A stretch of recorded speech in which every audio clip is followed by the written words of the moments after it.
Dame de beber, temas de espiritualidad por el padre José María Iraburu.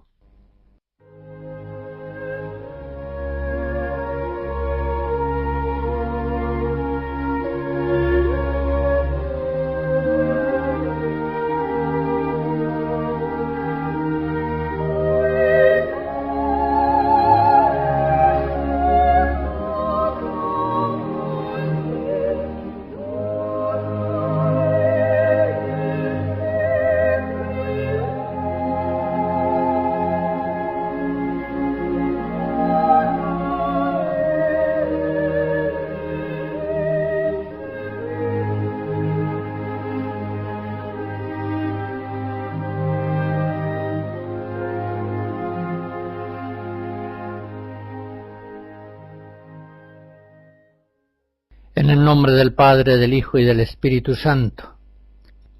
Yo tañeré siempre en tu honor, Señor, y cumpliré mis votos día tras día. Salmo 60. Inicio la exposición del tema precioso de los votos privados, también de los votos religiosos. El hombre está en su naturaleza de persona libre, puede comprometerse con otros hombres y lo hace por medio de contratos, vínculos como el matrimonial, tratados internacionales. En estos compromisos podemos decir que un solo acto realizado con especial conciencia y fuerza de libertad condiciona toda una serie de actos sucesivos, orientándolos a todos en una dirección constante. Por supuesto, el hombre también puede comprometerse con Dios por medio de votos o de otros vínculos sagrados semejantes, y de este modo se obliga a sí mismo consciente y libremente a la realización de ciertas obras o a seguir unas normas de vida. Todas las religiones han conocido la emisión de ciertos votos, y también dentro de la gran alianza antigua entre Yahvé y el pueblo de Israel, los judíos piadosos establecían con frecuencia ciertos votos o pactos privados con Dios. Y por supuesto, el voto tiene que ser siempre sobre algo bueno, santo, grato a Dios. Por otra parte, como es evidente, los votos han de cumplirse al Señor con toda fidelidad. Una fidelidad que no solamente viene exigida por la justicia, sino ante todo y sobre todo es una fidelidad de amor al Señor. Haced votos al Señor y cumplidlos. Salmo 75. En los salmos, la alegría acompaña muchas veces el cumplimiento de los votos, que a veces es realizado solemnemente en el templo. Cumpliré al Señor mis votos en presencia de todo el pueblo. Salmo 115. Es la alegría de todo aquello que se hace por amor. Oh Dios, tú mereces un himno en Sión, y a ti se te cumplen los votos. Salmo 64. Yo tañeré siempre en tu honor y cumpliré mis votos día tras día. Salmo 60. El voto en la Iglesia viene tradicionalmente definido como una promesa deliberada y libre, hecha a Dios acerca de un bien posible y mejor, que debe cumplirse por la virtud de la religión. Es la definición que se recoge en el Código 1191 o en el Catecismo 2101. Por tanto, el voto es un acto religioso sumamente grato a Dios y que por supuesto es accesible igualmente a los laicos como a los sacerdotes o a los religiosos. Hay votos condicionales en los que se ofrece y promete algo a Dios a cambio de un cierto don. Por ejemplo, si recupera la salud tal enfermo, haré tal donación a los pobres. Otros votos, en cambio, son incondicionales, y más bien será de estos de los que yo hable ahora, y van ordenados a proteger y a estimular la vida espiritual cristiana.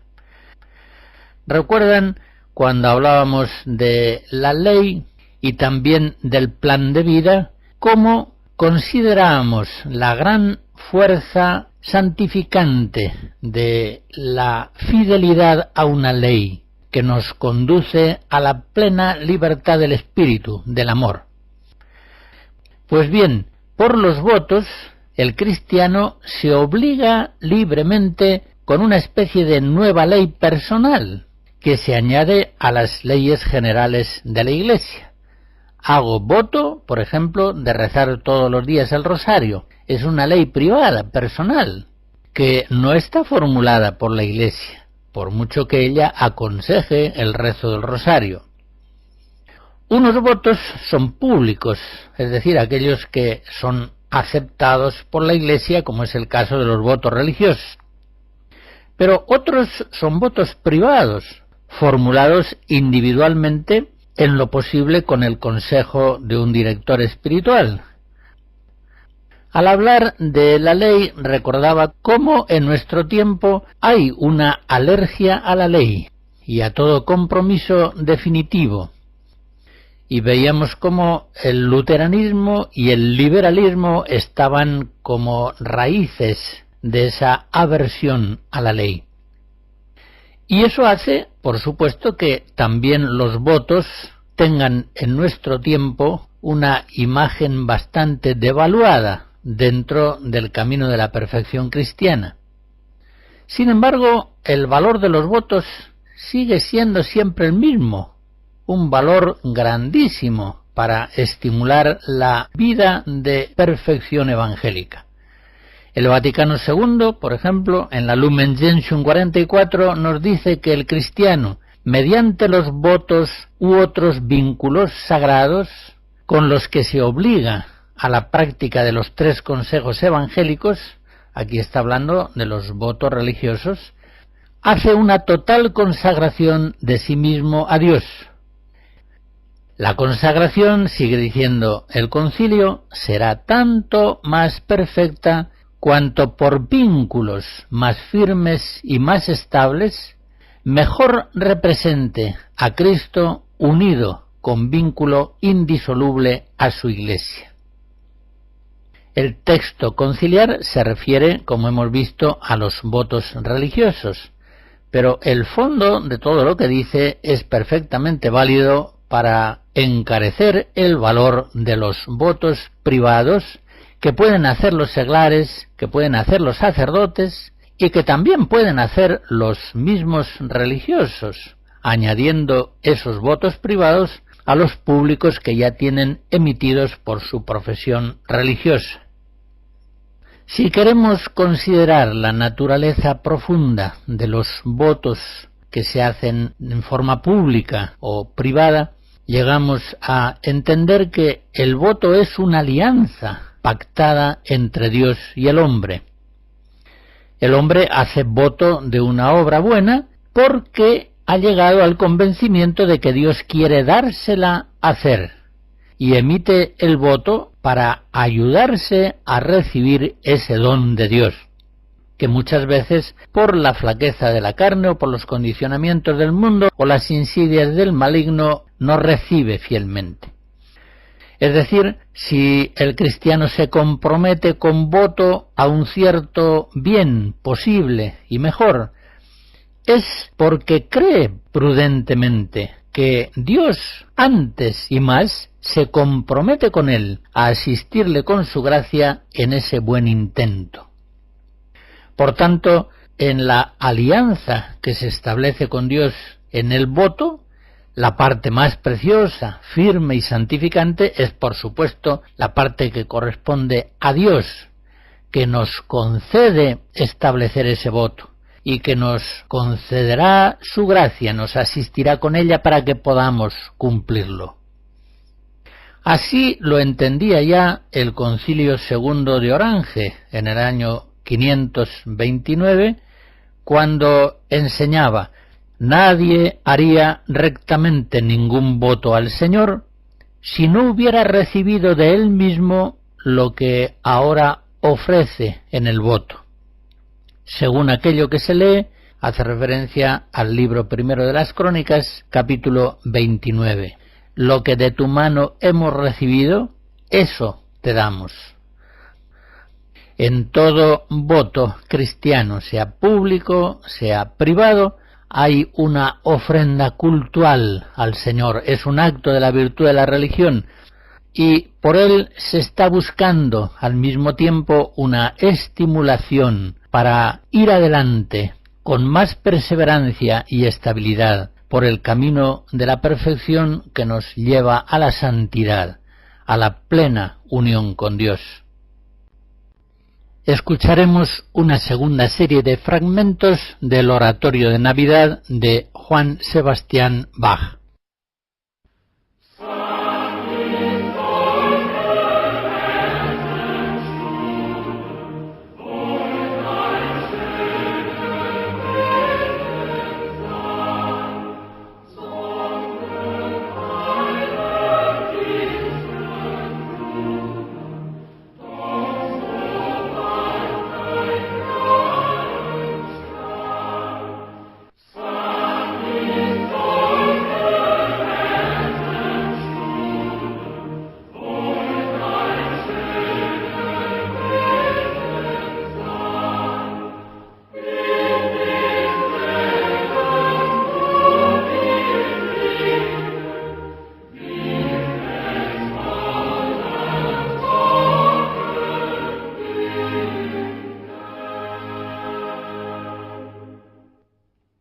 Siguiendo la doctrina de la Biblia y de la tradición patrística, tal como concretamente fue formulada por Santo Tomás de Aquino en la Suma, Secunda Secunde 88.6, podemos apreciar en los votos tres valores fundamentales.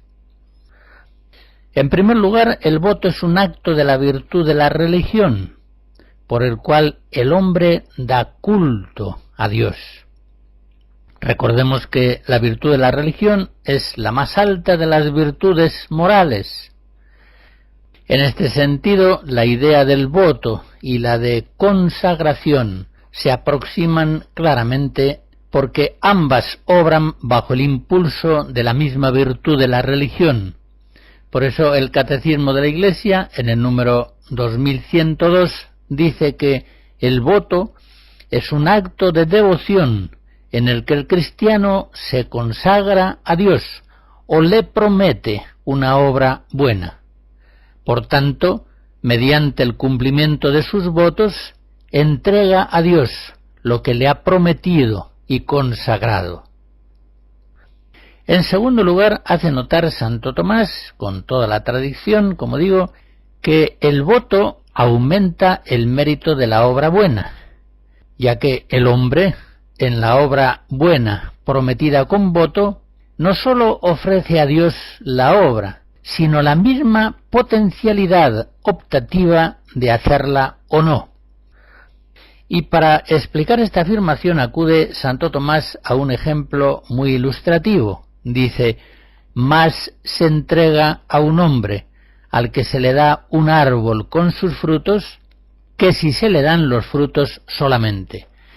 Si yo, por ejemplo, a un vecino le digo, voy a destinar todos los frutos que dé este árbol frutal para regalárselos a usted.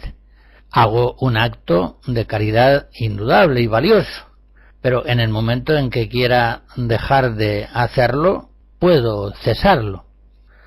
Pero otra cosa distinta es que yo a mi vecino le digo, mire usted, este árbol que queda próximo a su finca, yo se lo regalo. Le regalo el árbol y todos los frutos que de él puedan proceder. Es un don mucho mayor, es un don sin vuelta. Pues bien, eso mismo es lo que hacemos cuando ofrendamos a Dios con voto ciertos bienes de nuestra vida. No solamente se los damos, sino que le damos la misma potencialidad optativa de dárselos. Se los damos, pues, del todo y para siempre. En tercer lugar, señala Santo Tomás que el voto afirma fijamente la voluntad en el bien. Esta fijación de la voluntad que el voto afirma en un objeto bueno, rezar el rosario, ir a misa todos los días, lo que sea, podemos contemplarla, por ejemplo, en el matrimonio.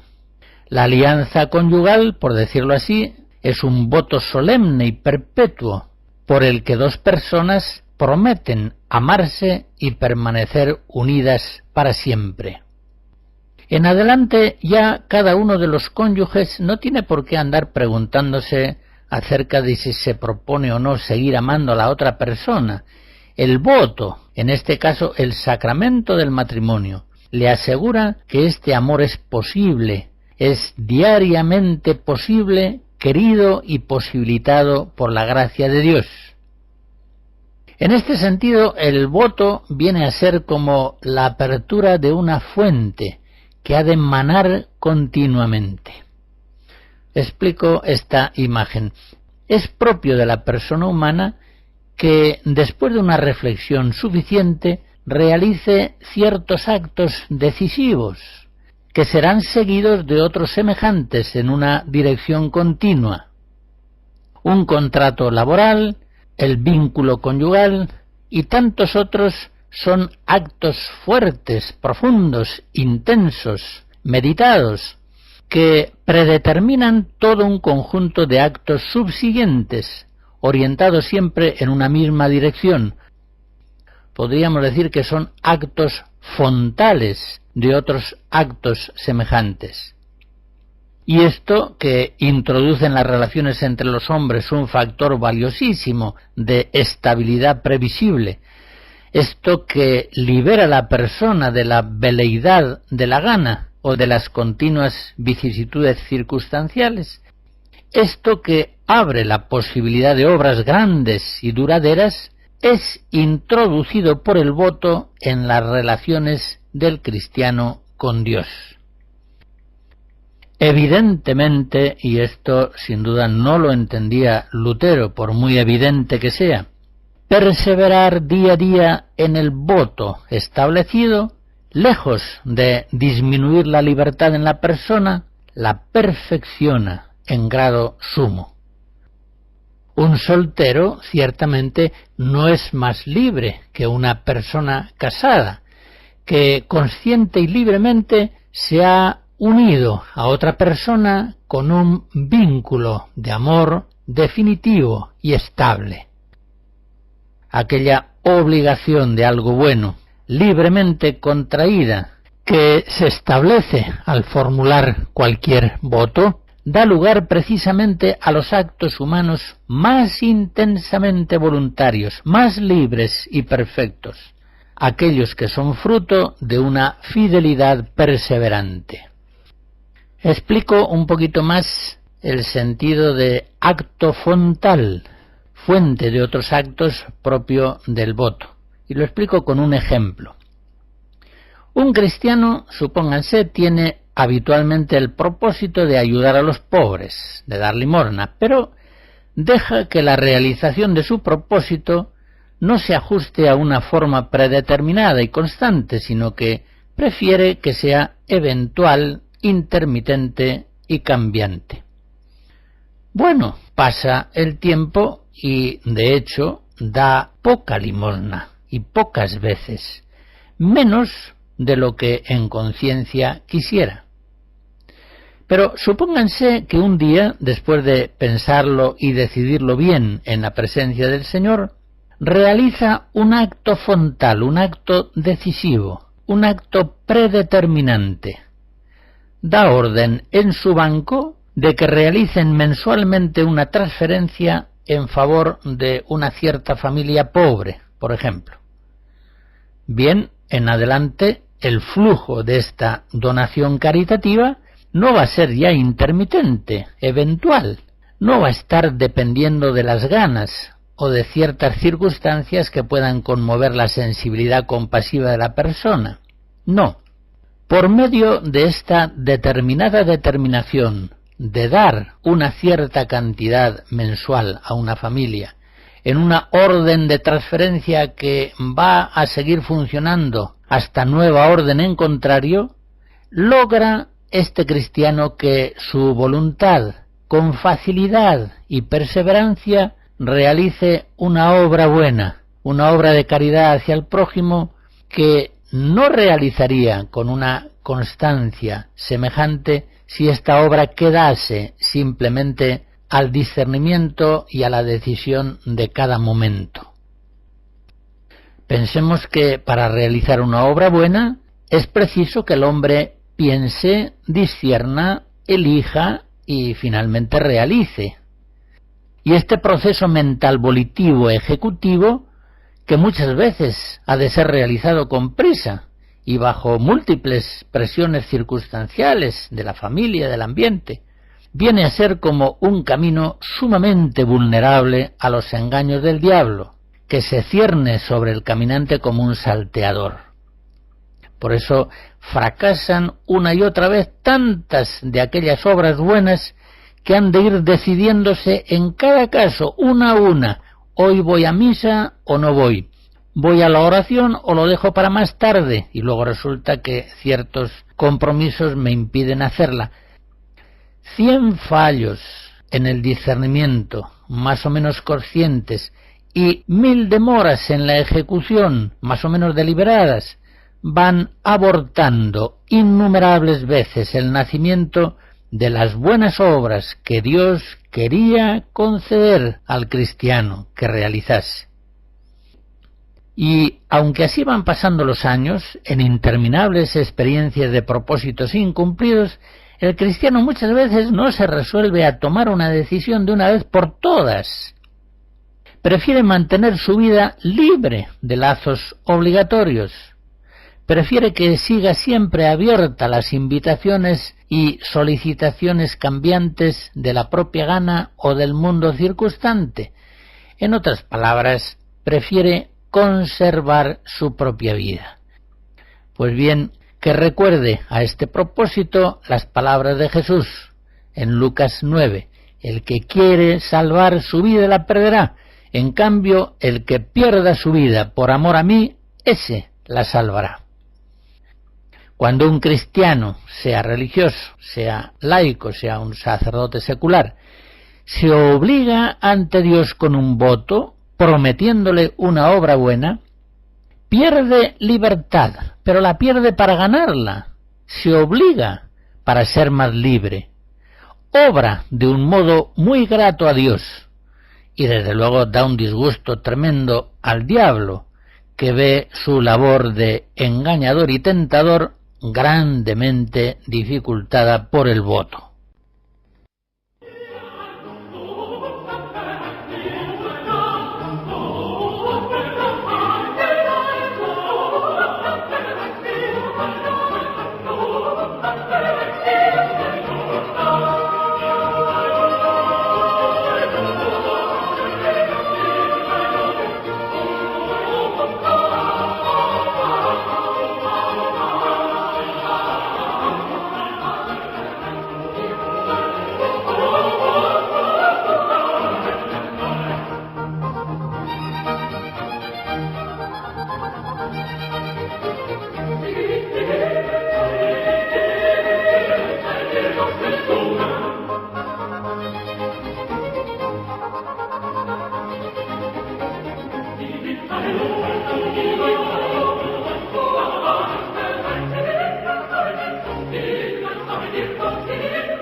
Antes decía que el voto viene a ser como un acto fontal, del que emanan con facilidad y constancia otros actos buenos semejantes.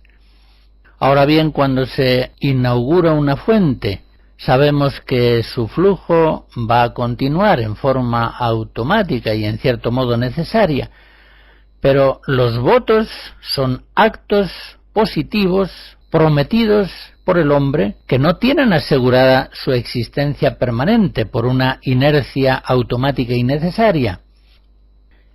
En este sentido, hago notar que es preciso que la misma libertad de la persona que estableció el voto se empeñe ahora en guardarlo con fidelidad, con una fidelidad que debe al Señor en justicia y sobre todo como ofrenda de amor, una fidelidad de amor. El establecimiento por el voto de un acto fuente, de un acto decisivo y predeterminante de otros, facilita y asegura en gran medida el flujo de los actos subsiguientes. Pero este flujo, con la ayuda de la gracia, tiene que ser mantenido en una fidelidad perseverante a los votos establecidos. Aquel cristiano, por tanto, que emite un cierto voto, sepa que ha de sufrir muchas tentaciones que proceden de la flaqueza de la carne. El espíritu está pronto, la carne es flaca, que procederán de los condicionamientos negativos del mundo con todas sus solicitudes y sus obstaculizaciones, y que procederán en definitiva del padre de la mentira, del demonio, que muchas veces tratará de engañarle, disuadiéndole de la necesidad de cumplir el voto y alegando para ello 1000 excusas falsas. Sin embargo, confiados en la gracia de Dios, hagamos votos que puedan ayudar al desarrollo de nuestra vida espiritual y confiemos en la asistencia de la gracia para poder cumplirlos día a día. Es una pena que los cristianos no se ayuden más de los votos privados para estimular su vida espiritual y darle más perseverancia y fecundidad. Muchas veces los cristianos no acaban de abrir sus vidas a la plena potencia del amor de Dios santificante.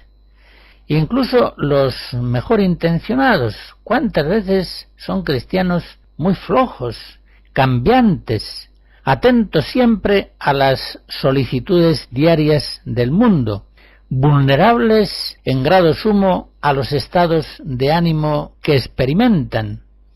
Y cuántas veces tardos a las invitaciones del reino. Aquella parábola de los invitados descorteses, Lucas 14, tiene una vigencia permanente. ¿A cuántas invitaciones del Rey de los cielos no acudimos porque estamos cautivos de 1000 distracciones, ocupaciones y fascinaciones del mundo?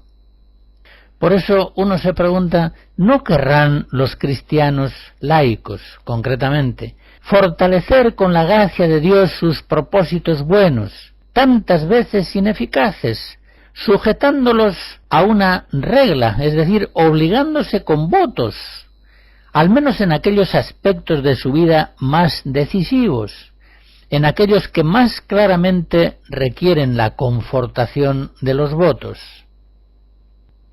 En fin, para aquellos cristianos a los cuales la gracia de Dios les mueva a formular ciertos votos, daré algunos consejos tomados de la tradición espiritual de la Iglesia. En primer lugar, el buen propósito del voto debe ser formulado en la más intensa luz de Dios, es decir, en aquellos momentos en que la fe y el amor son mayores, por ejemplo, en una fiesta litúrgica, con ocasión de una peregrinación, al final de unos ejercicios espirituales, etc. Pongo un ejemplo. Un hombre camina perdido en un bosque inmenso y de vez en cuando trepa a lo alto de un árbol para divisar desde allí la ciudad a la que se dirige, y entonces baja del árbol y ya sin ver la meta camina en la buena dirección que descubrió cuando estaba en la altura. Algo semejante debemos hacer en nuestro camino espiritual. Decidir la dirección de nuestros compromisos, de nuestros votos en los momentos de máxima lucidez espiritual. En segundo lugar, un voto conviene formularlo cuando uno ve que Dios está queriendo ciertamente darle a hacer algo bueno, pero una y otra vez comprueba uno que por pereza, por olvido, por lo que sea, falla a la recepción de esa gracia y la pierde. Una persona, por ejemplo, tiene experiencia muy positiva, por cierto, de que durante un año fue capaz de rezar el rosario cada día, pues con ocasión de una enfermedad de su esposa o de quien fuere, había hecho promesa de rezarlo. Bueno, pasó ese año y ahora ya, libre de su promesa, intenta también rezarlo cada día, pero más veces falla que lo consigue. Y sin embargo, no se le ocurre decidir una renovación de esa promesa, hacer un voto privado de rezar el rosario todos los días. Dada esa experiencia personal claramente favorable, nos preguntamos, ¿de verdad ese cristiano quiere ahora rezar diariamente el rosario, si al mismo tiempo no quiere comprometerse a ello? Parece claro que no quiere esa obra buena con una voluntad sincera y total. Querría rezar el rosario todos los días, pero realmente no quiere. Si lo quisiera, se comprometería con Dios a ello. Y Dios le asistiría con su gracia para poder cumplir ese voto, esa promesa, con una fidelidad de gran fecundidad espiritual. Cualquier cristiano honrado tendrá que reconocer que, por ejemplo, la ley del precepto dominical le ayuda ciertamente a ir a misa todos los domingos. Es una ley de la Iglesia que estimula su libertad personal a una obra la más preciosa que podemos realizar en la vida humana, participar del memorial de la pasión y de la resurrección de Cristo. Pues bien, si las leyes generales de la Iglesia nos ayudan tanto en el crecimiento espiritual, ¿por qué no complementarlas con ciertas leyes privadas, ciertos votos que nos comprometan a abrir nuestras vidas a la potencia inmensa santificadora de Dios? En tercer lugar, conviene en principio que los vínculos que establezcamos por los votos sean fuertes y eficaces.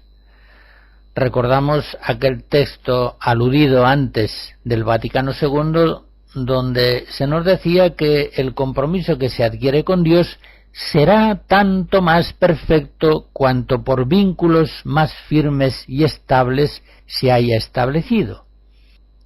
Y en ese sentido, en principio, unos votos perpetuos son más valiosos que unos votos temporales. Pero en cuarto lugar señalo que conviene una cierta gradualidad prudente en la formulación del voto. Una persona, por ejemplo, se compromete durante un mes a rezar laudes y vísperas.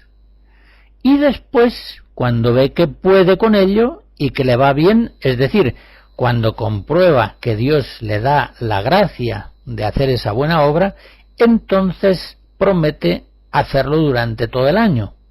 O incluso puede obligarse con voto a rezar la liturgia de las horas de por vida. Está muy bien. Ha sido un proceso gradual de compromiso en un principio temporal que ha venido a hacerse perpetuo y definitivo. Por último, un quinto consejo. Conviene formular claramente las condiciones del voto, y mejor si éste se formula por escrito. De este modo, cuando va pasando el tiempo, no hay lugar a olvidos o a dudas acerca de lo que fue prometido, y consiguientemente se evitan escrúpulos de conciencia y también se evitan relajaciones e infidelidades al voto originariamente establecido. Por eso insisto en la conveniencia de que el voto sea formulado claramente y mejor por escrito. Y por supuesto, cuando se trata de algo de una cierta importancia, es muy conveniente contar con el permiso del director espiritual o con el consejo al menos de alguna persona fidedigna en estas materias. No olvidemos, por otra parte, que el voto puede cesar por sí mismo una vez que se ha cumplido. Por ejemplo, si había sido formulado para realizar una cierta obra, o si la situación de la persona ha cambiado en forma decisiva. El voto también puede ser anulado, puede ser dispensado o conmutado, según los casos que la teología moral señala y explica con más detenimiento de lo que nosotros podemos hacerlo aquí. Nunca, de todos modos, los hijos de Dios han de permitir que el voto se transforme en una pesada cadena, sino que ha de ser siempre para los hijos de Dios un medio que les ayude a recibir la gracia de Dios y por tanto les ayude a liberarse de la flaqueza de la carne, de los condicionamientos negativos del mundo y de los engaños del demonio.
Es una pena que actualmente en la Iglesia la virtualidad santificante de los votos privados sea muchas veces desconocida e incluso que haya ciertos recelos contra los votos en algunas asociaciones de fieles.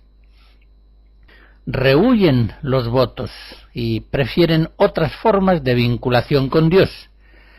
Por supuesto que nada hay que objetar a esto, e incluso hemos de ver en ello un desarrollo en la variedad de los caminos de la perfección cristiana. Pero sí es de lamentar esa tendencia cuando ella procede de una cierta alergia, más o menos consciente, hacia los votos sagrados de la tradición católica. Para la tradición bíblica y eclesial, los votos son sin duda la forma más perfecta para establecer con Dios ciertos pactos personales, temporales o irrevocables.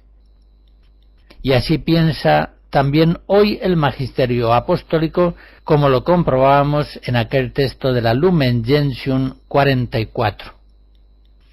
Hoy en algunos ambientes laicales, ese recelo hacia los votos nace de un deseo mal orientado de distinguir bien la vocación laical de la vocación religiosa, contraponiendo sin fundamento, en cierto modo, una y otra, como si los votos hubieran de relacionarse exclusivamente con los religiosos y por tanto fueran ajenos a un camino laical. Esto es falso, esto es contrario a la tradición bíblica y eclesial de todos los siglos. Son recelos que carecen de fundamento real, pero resultan sumamente operativos y privan hoy de hecho a muchos laicos de formular votos, esos lazos de oro maravillosos, los más perfectos que existen en el mundo cristiano de la gracia, para establecer con Dios nuevos vínculos estables sobre materias concretas de la vida, en un libre desarrollo del compromiso sacramental, bautismal y eucarístico. Vengamos una vez más, ahora con ocasión de los votos, a considerar el ejemplo de los santos. El ejemplo de los santos es siempre, para la espiritualidad cristiana, la exégesis más viva y segura del Evangelio de Jesucristo. Y ciertamente en nuestro tema de los votos, el ejemplo de los santos da también para los laicos muy valiosas enseñanzas. Lo voy a recordar con algunos ejemplos. Santa Teresa de Jesús, en medio de la baraúnda de problemas y cambios que le envolvían en su vida de fundadora, además del voto religioso de obediencia, hizo un voto privado de obediencia al padre Gracián. Eso hizo para ayudar su vida espiritual una gran doctora de la Iglesia en temas ascéticos y místicos.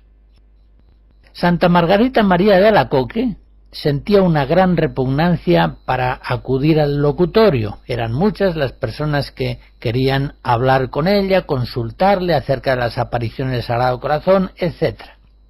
Y para vencer esa repugnancia y asegurar su fidelidad a la voluntad de Dios, expresada por la superiora, formuló un voto privado para acudir al locutorio sin oponer la más mínima resistencia siempre que la superiora se lo pidiese. Y en una carta de 1690, comentando esta decisión suya, dice: un voto bien cumplido es un arma poderosa para defenderse contra el enemigo de nuestra salvación. Otro ejemplo, Santa María Micaela del Santísimo Sacramento, cuando aún vivía como seglar en casa de su hermano, hizo voto de obedecer a su cuñada en todos los asuntos de la casa, sin que ésta lo supiera. Ella durante muchos años había gobernado la casa de su hermano, que tenía más de 15 sirvientes. Él se dedicaba a la actividad diplomática. Y cuando su hermano se casó, había dos señoras en la casa, la antigua Micaela y la nueva, la esposa de su hermano. Eso inevitablemente daba ocasión a fricciones, que fueron resueltas eficacísimamente por medio de ese voto privado de Santa María Micaela. Hizo voto de obedecer a su cuñada en todos los asuntos referentes al gobierno de la casa. Se acabaron radicalmente los problemas y en adelante vivieron las dos señoras en la misma casa en una paz perfecta. San Claudio la Colombier en el siglo XVII escribía en una ocasión: «Oh, si pudiéramos, en lugar de 3 votos, unirnos por 1.000.000 de cadenas a ese esposo tan amable». Y efectivamente, él, además de los votos religiosos formulados en la Compañía de Jesús, tenía muchos votos privados para ayudarse en el camino de la perfección. San Claudio estaba comprometido, lógicamente por voto, a las reglas de la Compañía de Jesús, pero también quiso obligarse con votos privados a otras normas escritas por San Ignacio, por ejemplo, las reglas de modestia. Y en una ocasión escribía desde Londres, en una carta, que la perfecta observancia de las reglas es para mí una fuente de bendiciones. Mis reglas son mi tesoro. Santas reglas. Bienaventurada el alma que ha sabido poneros en su corazón y conocer cuán provechosas sois. se refería con estas palabras a ese conjunto de votos privados con los que complementaba sus 3 votos religiosos fundamentales. Baste, pues, con estos ejemplos de los santos, y podemos preguntarnos ahora cuáles son las materias más aconsejables para hacer sobre ellas votos privados. 3 son los campos fundamentales acerca de los cuales es recomendable hacer votos: oración, ayuno y limosna, esa tríada preciosa de conversión que predica Jesús en el Sermón de la Montaña, continuando una larguísima tradición bíblica. La oración, que nos vuelve más a Dios; el ayuno, que nos libera de un consumo excesivo del mundo; y la limosna, que nos vuelve en caridad hacia nuestros hermanos. Pues bien, en referencia a la oración, puede hacerse un voto privado de asistir a misa diariamente, de rezar el rosario o de practicar la lectura espiritual cada día, con ciertas condiciones de tiempo, de asiduidad, de asistir a la adoración nocturna, de realizar visitas al Santísimo, de llevar dirección espiritual. Todo esto son compromisos que podríamos englobar dentro del campo de la oración, por los cuales se abre más nuestra vida a Dios y se abre de un modo más estable. En lo referente al ayuno, puede un cristiano hacer ciertos votos a la hora de moderar la comida, los gastos, el tiempo de sueño, la limitación de vanas curiosidades, el tiempo que dedica al diario, a la televisión.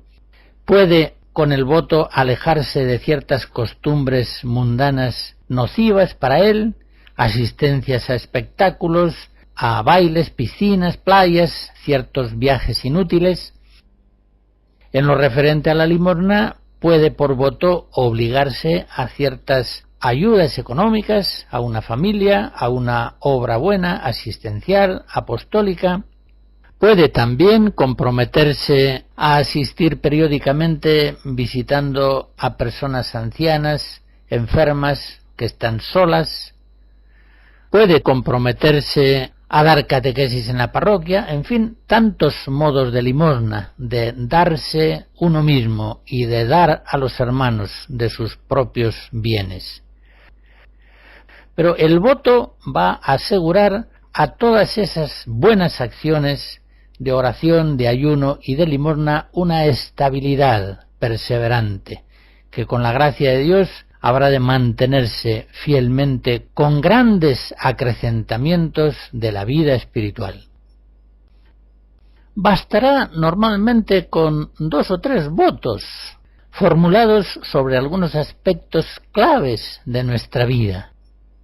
Por ejemplo, una persona puede comprometerse a no ver nunca la televisión solo. Aquí está el ayuno. Puede comprometerse a no demorar la confesión más de 2 o 3 semanas. Aquí está la oración. Puede también comprometerse con voto, y aquí está la limosna, a visitar mensualmente a un familiar que vive solo y a llevarle una ayuda económica, pues está necesitado. En el reverso de una estampa que le da devoción, escribe, procurando hacerlo con buena letra: hoy, tantos de tantos, la fecha, en la presencia de la Santísima Trinidad y confiando en la intercesión de la Virgen y de San José, me comprometo con voto por 1 año a no ver nunca la televisión solo, a confesar con tal frecuencia y a visitar y ayudar a este familiar mío que vive solo y necesitado. Dios, que me concede la gracia de formular estos votos, Él me asista con su gracia para cumplirlos fielmente. Y ya está. Es muy probable que con estos 3 pernos bien atornillados sujete toda la tienda de su vida espiritual y crezca en ella, libre de ciertos impedimentos y trabas, con una renovada fuerza y celeridad. superando así tentaciones, demoras y pecados que durante años no había acabado de vencer. Es la gran virtualidad santificante, propia de los votos privados, hechos con la gracia de Dios.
La bendición de Dios Todopoderoso, Padre, Hijo y Espíritu Santo, descienda sobre ustedes y les guarde siempre. Amén.